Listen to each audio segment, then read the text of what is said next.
de lo correcto, que en este caso me parece que es lo más adecuado y lo más equilibrado. El padre Antonio España es madrileño, nacido en 1966, un cincuentón. Entró en la compañía con 18 años, el 26 de septiembre del año 1984, e hizo el noviciado en Sevilla, precisamente en Sevilla, siendo él de la provincia de Castilla. No, Toledo. Toledo. Qué casualidad. Fíjate. Muy bien.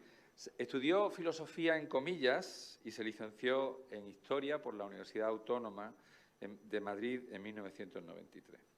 Tras un magisterio de 2 años en el Colegio del Recuerdo en Madrid, empezó Teología en Comillas para terminarla en la Weston Jesuit School of Theology en Cambridge, Massachusetts, en los Estados Unidos de Norteamérica, al tiempo que hacía un máster en Educación en Harvard. Se ordenó en 1998, en el 98.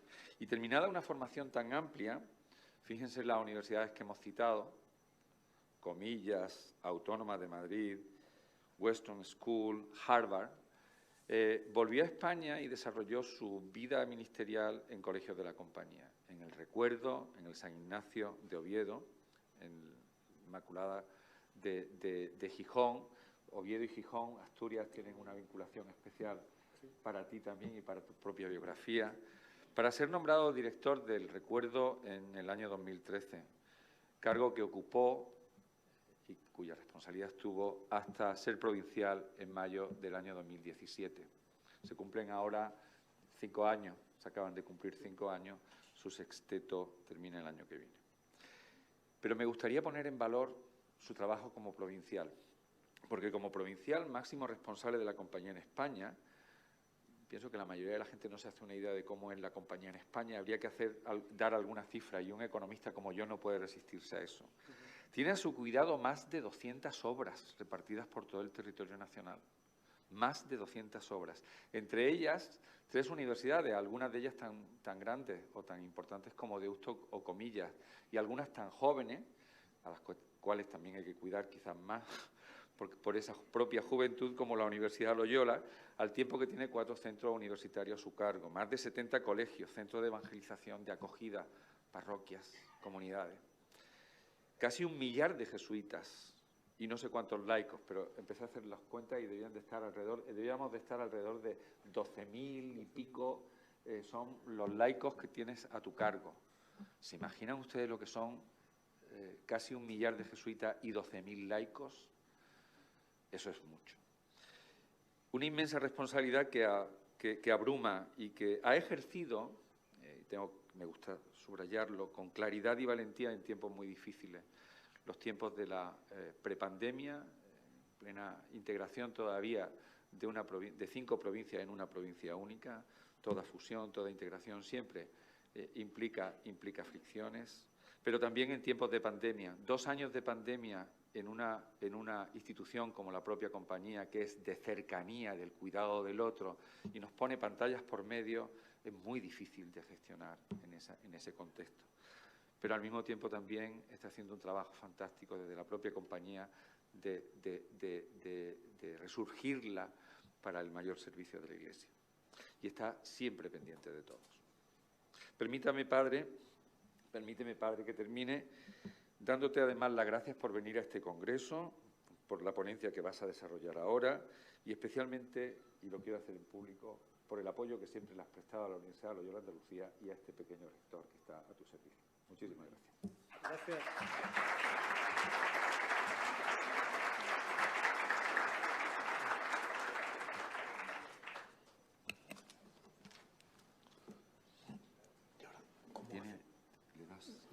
No, si es por pasarlas de...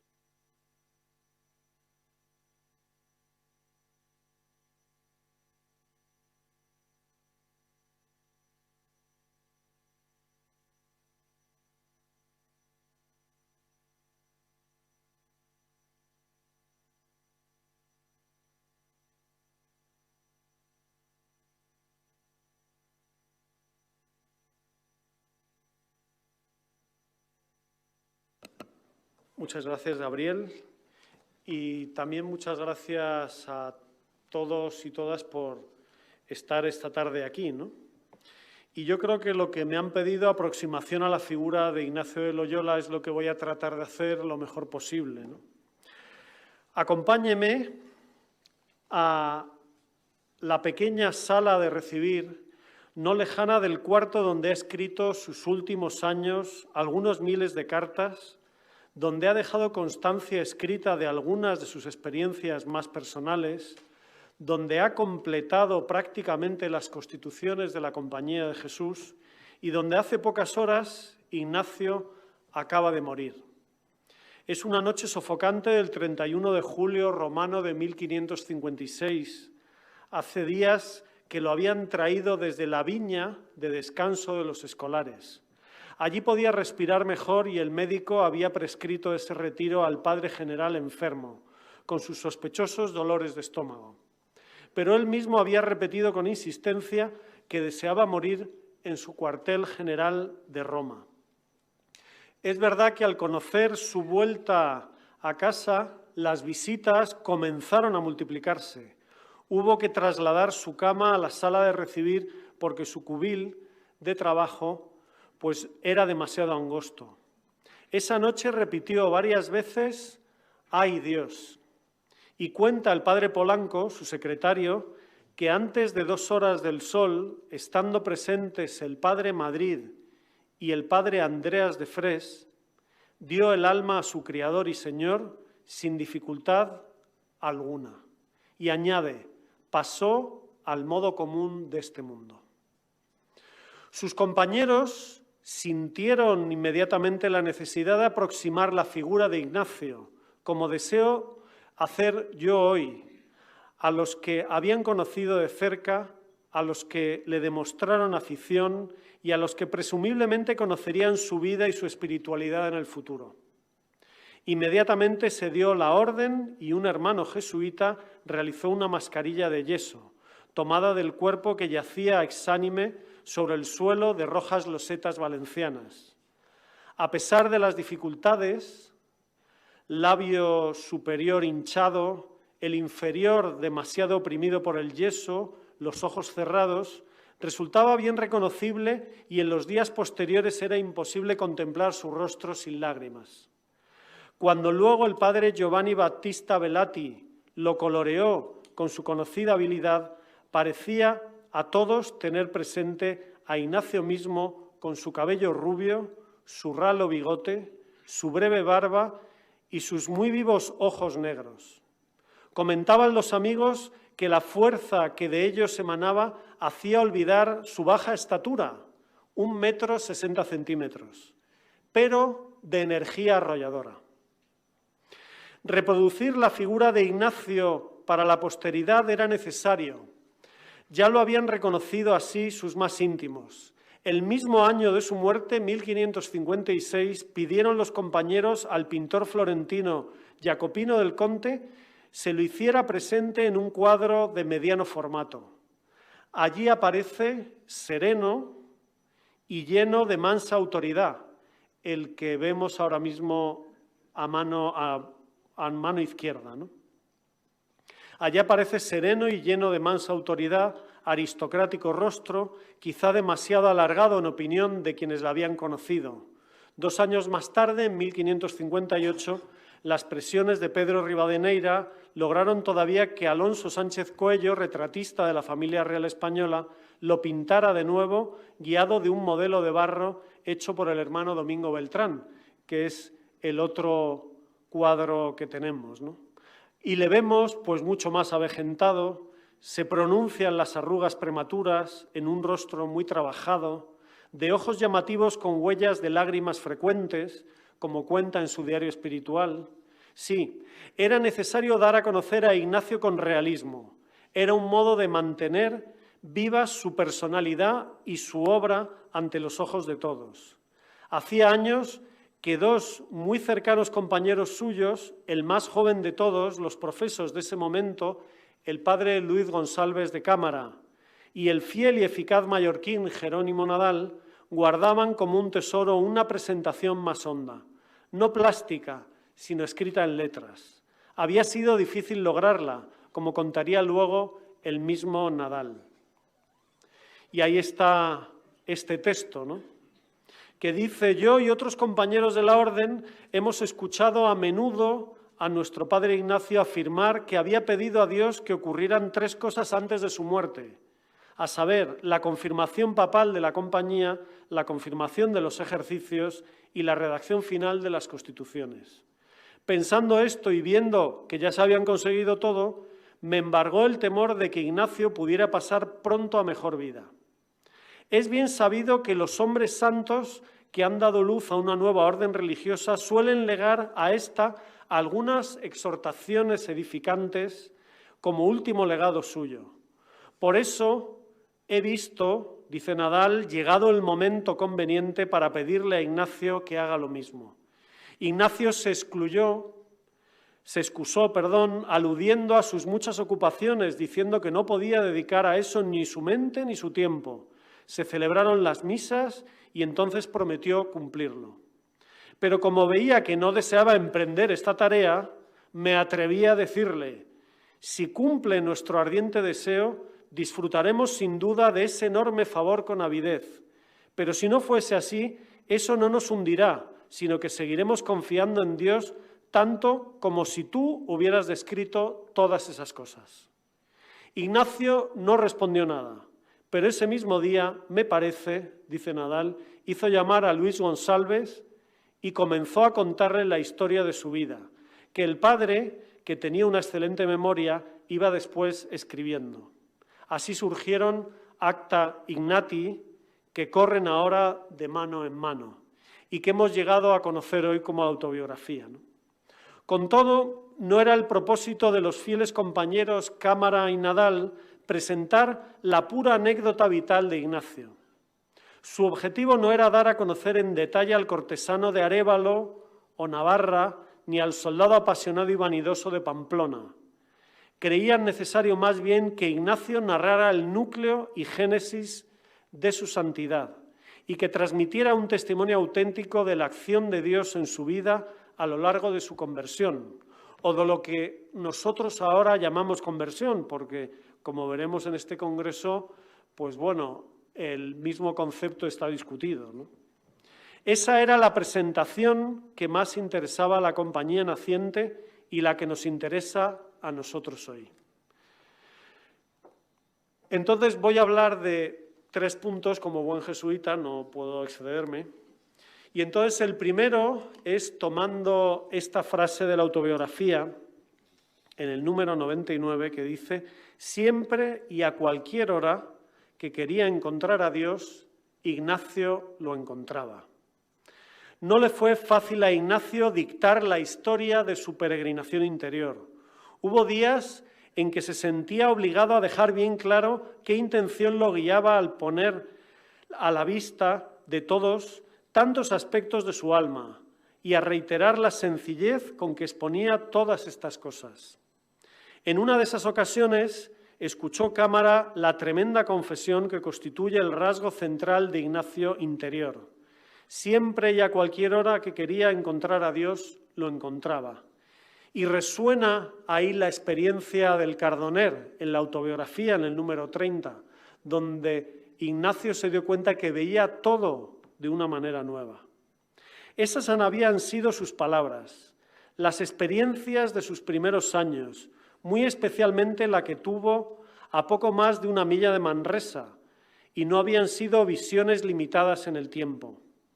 Habían confirmado su visión de todas las cosas y su manera de ser para siempre, pero sobre todo habían dejado en su alma un cierto hábito permanente de encontrarse con Dios.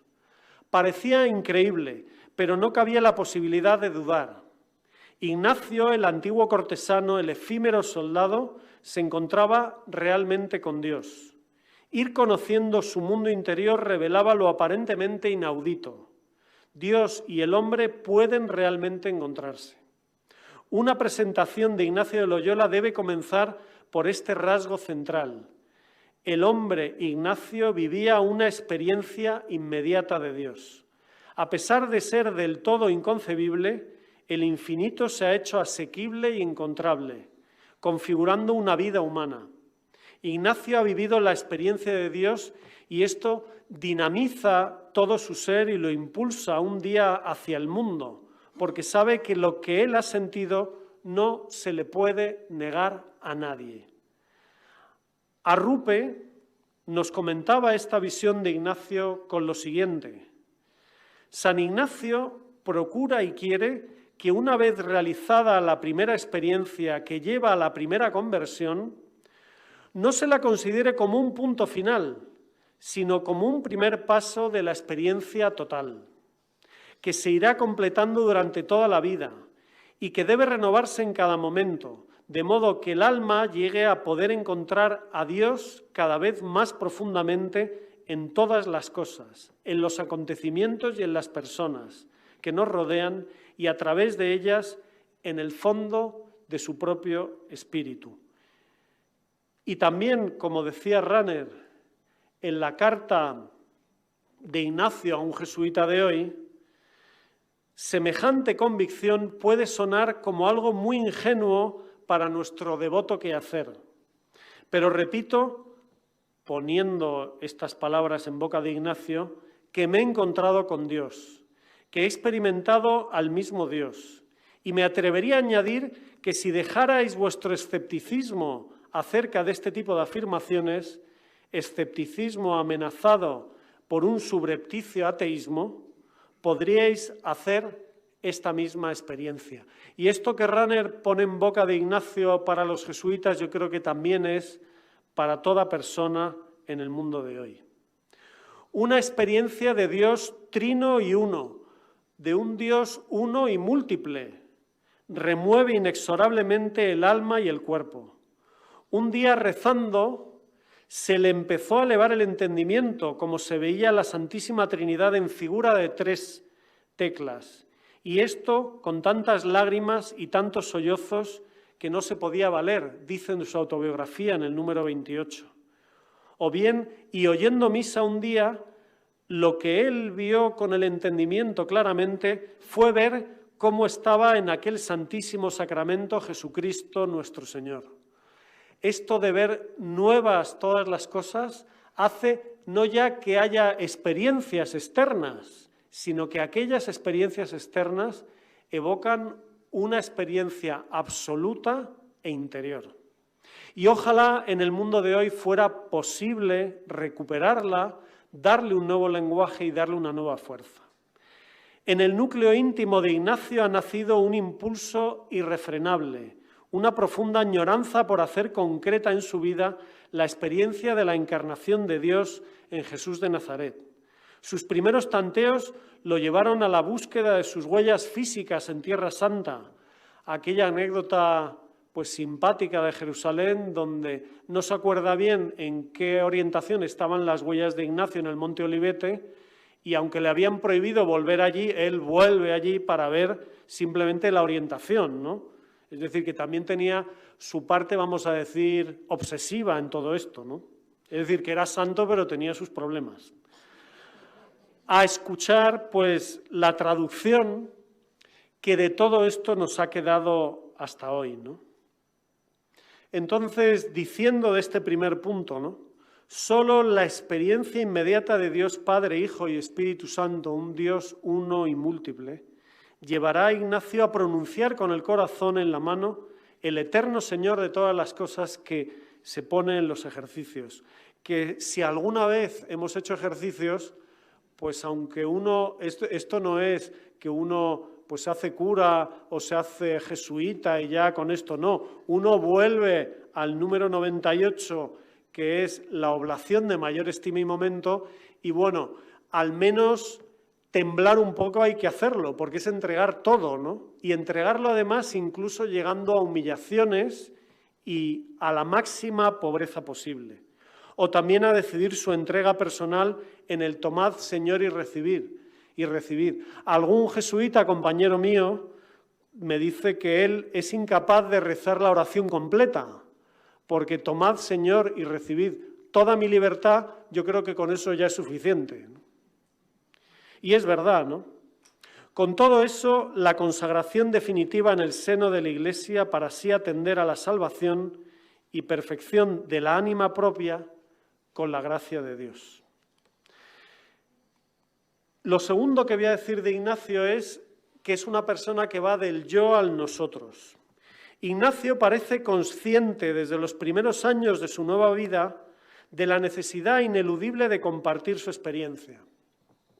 La luz no viene para ponerse bajo la cama, sino para ser puesta en el candelero y alumbrar.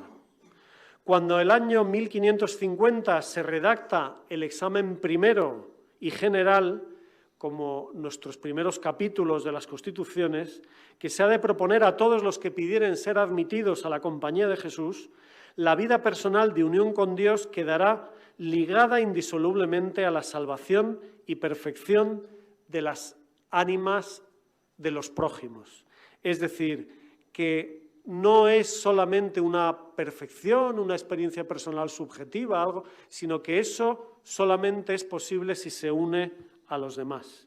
Ignacio, el peregrino que ha caminado solo y a pie hacia el propio interior para encontrarse allí con Dios presente e inmediato, y ha sentido un día claramente que Dios Padre le ponía con Cristo su Hijo, percibe que el propio crecimiento está indisolublemente unido a compartir su experiencia con otros. Es decir, que el vínculo con otros no es algo externo, algo a lo que soy llamado, sino que al ser llamado, eso acaba siendo parte de mí. Y esto en la sociedad actual es un cambio enorme, porque significa que los vínculos son, no solamente los elegimos. Bueno, pues el horizonte para Ignacio se hace más amplio. La tarea de la propia perfección pasa a convertirse en tarea que implica a muchas personas y que no puede llevarse a cabo en soledad. Se precisa compañía. El peregrino que fue solo a Jerusalén, a partir de entonces nunca caminará solo. Ignacio, el niño que creció sin madre, bueno, y en esto, como es Congreso Internacional, pues también sobre esto hay muchos debates académicos sobre el tema de Ignacio con la ausencia de la madre y la relación con las mujeres, ¿no? Había tenido quizá que vencer dificultades a la hora de desarrollar su afectividad y llegar a una socialización madura. Ahora, joven cercano a sus 30 años, encuentra que su propia vida espiritual está intensamente transida de su dimensión social y que esto hace también que no pueda seguir adelante en su andadura a menos que ésta quede estrechamente vinculada a otras personas. Y aquí ya viene pues todo su recorrido: Manresa, Barcelona, Alcalá, Salamanca, París. Los otros aparecen al comienzo como necesario apoyo. Ya en Manresa se acerca Ignacio a buenas mujeres que facilitan su vida y apoyan aquellos días difíciles, situación que se repite con más intensidad en Barcelona y que en Ignacio deja una huella enorme. En los tiempos de Alcalá, a un estudiante primerizo aparece rodeado de una breve célula de compañeros. Los inquisidores de Toledo se desplazan hasta allí y declaran sus sospechas en plural, porque buscan no a un iluminado singular, sino a los ensayalados, ¿no? Conocemos sus nombres: Arriaga, Calixto y Cáceres. No significaban quizá un apoyo eficaz para el estudio, probablemente tampoco un apoyo afectivo de gran hondura. Quizá eran síntoma palpable de que Ignacio sentía vagamente dos cosas: la realidad de su limitación y la vastedad del propósito que iba apareciendo en su horizonte con otras personas. Y que recordemos pues, que justamente en toda esta época, sobre todo en la inicial, Ignacio pues, ya empieza a dar a conocer esos elementos que aparecen en los ejercicios, como los modos de orar, el examen, están ahí de forma incipiente, ¿no? ¿Y qué sobresalía de este Ignacio de Loyola? Hemos de reconocer que algo atraía de aquel hombre escueto en sus manifestaciones, en su vestido y en todo su proceder. Algo que invitaba a establecer con él relaciones duraderas y leales. Suele decirse que la clave para que surjan vínculos interpersonales, de modo que una persona ejerza influjo y sea capaz de ejercer fuerza de persuasión, como aparece en el caso de Ignacio, debe ser doble. Es ya la vieja constatación comúnmente aceptada de que para que alguien atraiga con una fuerza no pasajera y ejerza influjo sobre otra, debe darse al menos dos condiciones: que esta persona porte consigo ante los ojos de quienes con ella están el sello de la credibilidad y también el atractivo. Posee credibilidad aquel a quien percibimos como sabiendo lo que dice, como alguien que conoce bien y ha experimentado en profundidad lo que se atreve a manifestar al exterior, el que además produce la innegable impresión de ser digno de confianza, honesto y sin motivaciones ocultas que pudieran llevarle a la manipulación o engaño. Así, Isabel Roser en Barcelona, cuando se lo encuentra mendigando en Santa María del Mar, lo que le llama la atención era el aspecto, la cara, la mirada y las manos. Y es que algo se transmitía incluso mendigando a la puerta de la iglesia de Santa María del Mar, ¿no? Quizá me atrae aquel que sobresale y puede calificarse como el mejor entre los nuestros. Para que experimentemos el atractivo de alguien, por tanto, tiene que haber surgido ya un nosotros del que está y sobresale algo o mucho de credibilidad. Así, este atractivo y esta credibilidad forman parte de los que tomaron nota, siguieron o al menos escucharon las palabras de Ignacio, ¿no?, que era muy dado a la conversación espiritual. Pues yo creo que ni el sayal ni la falta de letras impidieron desde el comienzo que en el ámbito de Ignacio aparecieran seguidores. Proyectaba una imagen, podemos deducir, que transmitía credibilidad y atractivo, pero aún resulta demasiado elemental este retrato de sus relaciones interpersonales. Su experiencia inmediata de Dios exigía buscar el bien de las almas, y ese bien de las almas ha menester del concurso del nosotros, aunque sea aún incipiente y de más quilates. De ahí que en París, en septiembre de 1527, deja Ignacio Salamanca para dirigirse por Barcelona a París. La novedad del ambiente pone obstáculos y a la vez coopera la madurez de Ignacio. El antiguo funcionario de la corte conoce sus recursos y se siente capaz, incluso ya estando en París, de ir a expertos laneros españoles en Flandes para conseguir el sustento y así evitar durante el curso escolar tener que estar mendigando por las calles de París, sin necesidad entonces de mendigar y por tanto dedicarse mucho más al estudio. Y en este París, donde llega su madurez, es donde van a entrar en contacto los primeros compañeros, Pedro Fabro, Javier, Simón Rodríguez. Sabemos que en 1529 trata muy cercanamente con Pedro Fabro y con Francisco Javier, que en 1533 comienza su amistad con Simón Rodríguez. En 1534 da los ejercicios espirituales a Fabro, a Laínez y Salmerón, a Rodríguez y Bobadilla, y finalmente a Javier, el más difícil de roer, ¿no? La relación maestro-seguidor está siendo superada. Ahora se están produciendo verdaderos encuentros. Es preciso recordar aquí las palabras definitivas de Martin Buber. Para que haya un verdadero encuentro no bastará tener experiencias intensas y verdaderas del mundo y de las personas. Las experiencias, al fin y al cabo, son solo de objetos, de sentimientos que tiene él, que tiene ella, que tengo yo. Al fin y al cabo, experiencias de cosas. Al decirle a alguien tú, estoy siendo yo mismo un yo pleno. Está sucediendo el milagro de un encuentro. En el encuentro, el otro deja de ser una cosa más entre las cosas. El tú llega a mi encuentro.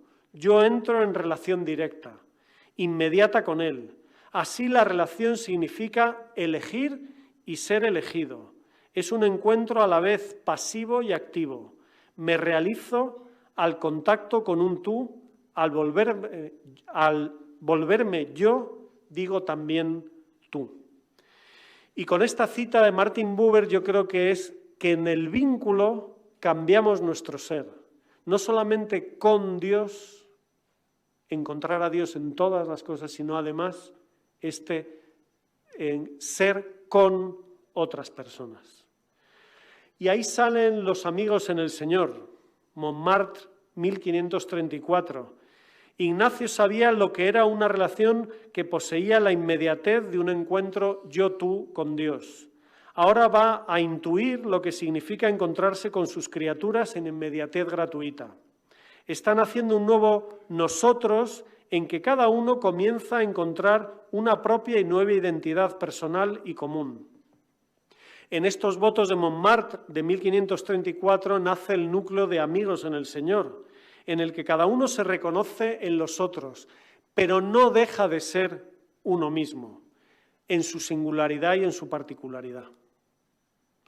Como decía Arrupe, los motivos de eficacia apostólica se mezclan a los de amor mutuo, del apoyo interpersonal, en la decisión de los primeros compañeros de constituir un grupo permanente y estructurado de amigos en el Señor, una fraternidad que viva en comunidad. Un hombre no centra nunca su amor en la idea abstracta de la madre ni en la idea de la maternidad. Ama a su madre concreta. En cuanto jesuitas, o amamos a nuestra compañía tal como es, o no amamos a ninguna. Y en este caso también, o amamos a nuestra iglesia tal como es, a nuestro mundo tal como es, o no amamos a ninguna iglesia y a ningún mundo. Amamos a la compañía concreta y viva, con sus limitaciones y sus miembros pecadores. Por eso, en este punto, que es el ser con otros, pues está de esta multitud de encuentros con otras personas, brotará dentro de poco una nueva y original fuerza de pertenencia, a la vez, como pongo, centrípeta y centrífuga. Una cohesión íntima que se sabe destinada a la ayuda a las almas, por tanto, a salir. Era de esperar. Cada uno de los miembros de este grupo que han recibido los ejercicios espirituales y con ellos una vida nueva, sienten el agradecimiento que surge tras haber sido beneficiarios gratuitamente de uno de los mayores dones de su vida. Ignacio ha hecho a sus amigos el enorme don de encontrar a Dios y de encontrarse unos a otros en estratos muy profundos de su ser. Es inexorable. Ha comenzado el largo y a veces espinoso camino que les llevará a la realización de actos de altruismo de los que se beneficien muchos otros. El encuentro agradecido, por tanto, es expansivo, no encierra, sino que abre horizontes nuevos. Y por último, un lugar en la Iglesia que es también un lugar en el mundo, ¿no? Un grupo de amigos estrechamente unidos que comparten la luminosa experiencia de haberse encontrado personalmente con Dios en el marco de los ejercicios y luego de haber llegado al encuentro cordial de unos con otros, como quien tiene una sola alma y un solo propósito en la vida, un grupo, digo así, ha de estar pronto con su original modo de estar en el mundo. Ya desde los inicios de su conversión se propuso Ignacio entregar su vida al servicio de la Iglesia. Quiso constituir parte viva de esa Iglesia, algo que nunca entraría en conflicto con la radical inmediatez de su experiencia de Dios, de su experiencia mística. Del mismo modo, los que se agruparon en unión muy estrecha a su alrededor se sabían hombres de Iglesia. Pronto aquellos que no eran sacerdotes solicitarán ser ordenados, porque piensan sin dudar que solo desde la Iglesia van a poder ofrecer un mayor servicio a los hombres y mujeres de su tiempo. Y este grupo va creciendo y se encuentran en Venecia. El grupo, tras larga separación de meses, cuando Ignacio tuvo que ir de París a mejorar su salud a Guipúzcoa, y es sorprendente la naturalidad con la que se vuelven a encontrar en Venecia y cómo van reconociéndole como un padre en el espíritu. Ahí se han unido nuevos compañeros, Jayo, Broet y Koduri, y va apareciendo la estructura de autoridad que vive el grupo, pero todavía sin ponerle nombre, ¿no? La larga ausencia de Ignacio no supone una dificultad ninguna para que su número aumente. Fiados todos en que los recién llegados han hecho los ejercicios, han podido encontrarse hondamente con Dios y están dispuestos a ponerse a disposición de Paulo III, como harán un día entre el 18 y el 23 de noviembre de 1538, cuando se ofrezcan a este Papa para ser enviados donde él determine en cumplimiento de los votos de París, de los votos de Montmartre. Porque una cosa estaba clara, ninguna iniciativa tomarían en el porvenir si no era a las órdenes de la Madre Iglesia. Y el Papa se había apresurado a acentuar o aceptar gustoso este ofrecimiento. Por tanto, ¿bajo qué autoridad? Y en este punto detectamos tensiones entre aquellos hombres. Junto a un problema de pertenencia va a surgir en el grupo un problema de autoridad. Amigos como son, amigos en el Señor, temen una inminente y dolorosa dispersión del grupo y se urgen a sí mismos a deliberar seriamente sobre qué modo de pertenecer a la Iglesia se ajustaba para ellos mejor la voluntad de Dios. No ponen límites a sus deliberaciones. Es la primavera de 1539 y conocemos bien el planteamiento y conclusiones de tan importante reunión. Estaba en juego una cuestión clave. Nosotros, hombres de Iglesia, ¿quiénes somos? ¿Quiénes queremos ser? Y llegar a un acuerdo no será fácil, y lo saben bien. Y este texto, pues, que relata precisamente esta deliberación, ¿no? Como unos de nosotros fuesen franceses, otros españoles, uno portugués, otros saboyardos y otros cántabros, estábamos divididos en varias sentencias y opiniones sobre este estado nuestro, si bien todos teníamos una misma mente y voluntad común, a saber, buscar la voluntad de Dios que fuera perfectamente de su agrado, conforme al objeto de nuestra vocación. Sin embargo, había alguna pluralidad de sentencias. Esto que Arturo Sosa ha dicho en el mensaje y que dijo aquí en 2019, ¿no? Y que se podría asemejar a lo que sería un discernimiento en común, es lo que hicieron en esta deliberación, ¿no? Desde el primer momento hacen profesión de reconocer y valorar las diferencias entre ellos, en lugar de centrarse únicamente en lo que les es común o uniforme. Curiosamente, reconocen en las diferencias, inevitablemente, la más enriquecedora de las experiencias. Entonces, ¿habría que dispersarse por el mundo obedeciendo a las diversas misiones que el Papa les fuese señalando para mayor servicio a la Iglesia? La posibilidad, si bien atractiva, se revelaba al mismo tiempo dolorosa y hubo de ser sometida a un largo proceso de discernimiento en común. Un grupo que por voluntad de Dios, con enorme fuerza espiritual, había vivido un verdadero encuentro con Dios y un íntimo encuentro interpersonal, parecía mejor que permaneciese unido. La razón más concluyente parecía tener que ver con la misma calidad afectiva y efectiva de su relación, para tener cuidado y comprensión unos de otros, para mayor fruto de las almas. Es a lo que obliga su peculiar calidad de amistad. Decidido, se plantean como consecuencia si esto suponía establecer roles diversos entre ellos, es decir, si deben elegir a alguno al que prestar obediencia, constituyendo así en verdadera congregación al estilo de las antiguas órdenes religiosas.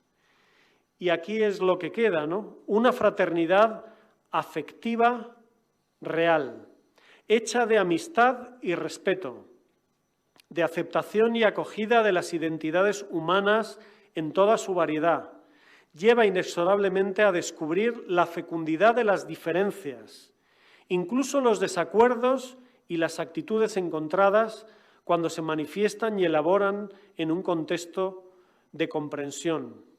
y que pueden contribuir a construir una unidad mejor articulada y más vital, más robusta, creativa y resistente que la total uniformidad que siempre puede ser superficial.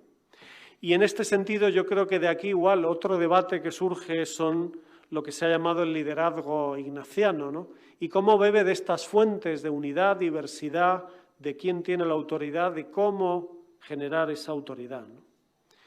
Y unidos, en nuestro caso, pues bajo el romano pontífice, ¿no?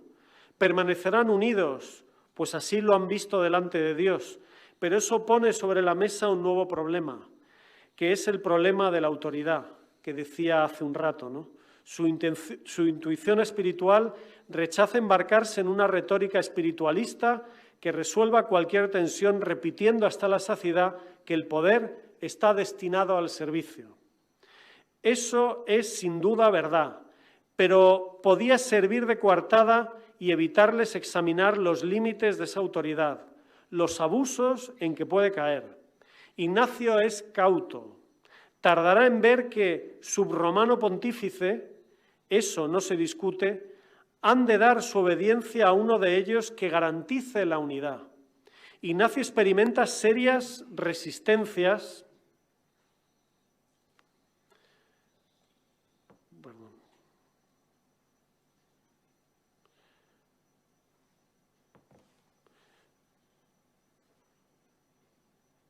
Serias resistencias a aceptar que la persona designada pueda ser el mismo. Cuántas escenas de abusos propios y ajenos, pasados y presentes, reales o posibles, habrán pasado por su mente durante la larga estancia en San Pietro in Montorio, en sincera confesión con Fray Teodosio Todi, donde en esa confesión a él lo que le costaba era aceptar el puesto de general de esta nueva orden religiosa. Por tanto, bastaba la aprobación del Papa para que el pequeño grupo de amigos nacido en París se convirtiera en una nueva orden religiosa dentro de la Iglesia. Ignacio pone en manos del Papa el fruto de años de oración y penitencia, de mucho discernir a solas y junto a sus íntimos compañeros. En manos del Papa quedaban opciones radicales, entregas sin vuelta atrás. Quizá murmuraba Ignacio en sus horas bajas, al modo de la mística alemana Gertrude von Lefort, la frase tremenda dirigida a la Iglesia: «Madre, pongo mi cabeza en tus manos, protégeme de ti». Desde los ejercicios, contemplar a Dios en la historia es lo que se ha convertido la vida de Ignacio dentro de la Iglesia. Su pequeño grupo, salido de las contemplaciones de los ejercicios, ha aprendido de él que ser miembro de la compañía no es contemplar a Dios en su gloria, sino en su historia. Y en la historia van a luchar en todo, amar y servir.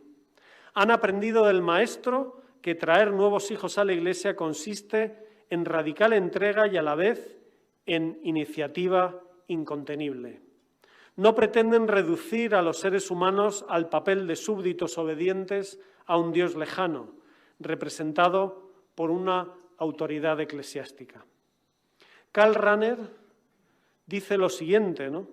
Cualquier amor a la Iglesia oficial que no estuviera animado y limitado por esta determinación de ayudar a las ánimas no sería más que idolatría y participación en el tremendo egoísmo de un sistema que busca su razón de ser en sí mismo. Y voy terminando.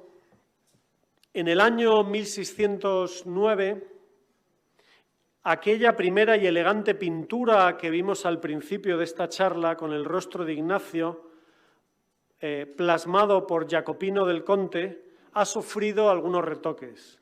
Ahora, como podéis ver, un aro de oro rodea su cabeza porque Ignacio ha sido beatificado y se prevé cercana su canonización.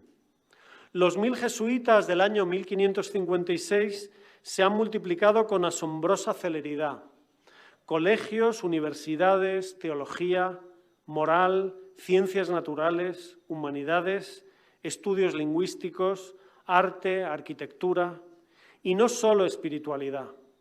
Dentro de poco, Ignacio, junto con Javier, Teresa de Jesús, Isidro Labrador y Felipe Neri, van a poder ser venerados como santos en 1622. Con esta ocasión, el cuarto sucesor de Ignacio, como general de la compañía, ha decidido, no sin reticencias, edificar una iglesia en su nombre, para mejor dar a conocer su figura a los alumnos del Colegio Romano y a todos los fieles de Roma. Curiosamente, el arquitecto será un jesuita, Horacio Grassi, como lo será el decorador que diseñe y lleve a cabo los frescos de San Ignacio, el hermano Pozzo. Y aquí tenemos, ¿no?, este precioso fresco, ¿no? Hay ya jesuitas activos en los campos más insospechados. Se está haciendo realidad la orden recibida en su día, Ite inflamate omnia. En el centro del enorme trampantojo de la bóveda, Ignacio encuentra definitivamente al Padre. Y yo creo que con esta se ve mucho mejor, ¿no? Poco más, pues tenemos a Ignacio en el centro, Jesús, el Padre, y a nuestra derecha, Francisco Javier, y a la izquierda, Belarmino con San Luis Gonzaga. Bueno, pues la peregrinación definitiva se hace también en grupo, como representa el hermano Pozzo. La presentación del Ignacio más real se convierte en una larga procesión de espejos en los que su experiencia nuclear de Dios se refleja 1000 veces, cada una de ellas distinta y única. Arrupe completa esta visión integral de Ignacio, actualizada y contextualizada de esta manera. Hoy, más quizá que en un cercano pasado, se nos ha hecho claro que la fe no es algo adquirido de una vez para siempre, sino que puede debilitarse y hasta perderse. Y necesita ser renovada, alimentada y fortalecida constantemente. De ahí que vivir nuestra fe y nuestra esperanza a la intemperie, expuestos a la prueba de la increencia y de la injusticia, requiera de nosotros más que nunca la oración que pide esa fe, que tiene que sernos dada en cada momento. Agradezco, para terminar, a la Diócesis de Córdoba, a su obispo don Demetrio, así como a su catedral y autoridades que hayan puesto en marcha este congreso en estos aniversarios ignacianos, que celebramos con la ayuda de la Universidad Loyola. Nos sigue animando que Ignacio nos invita hoy a buscar siempre y a cualquier hora a Dios, incluso en estos tiempos inciertos.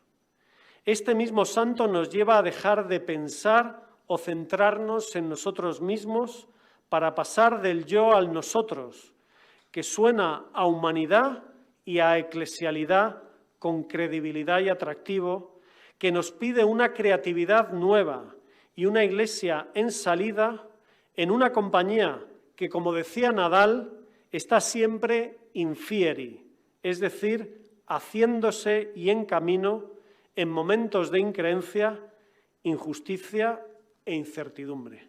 Muchísimas gracias.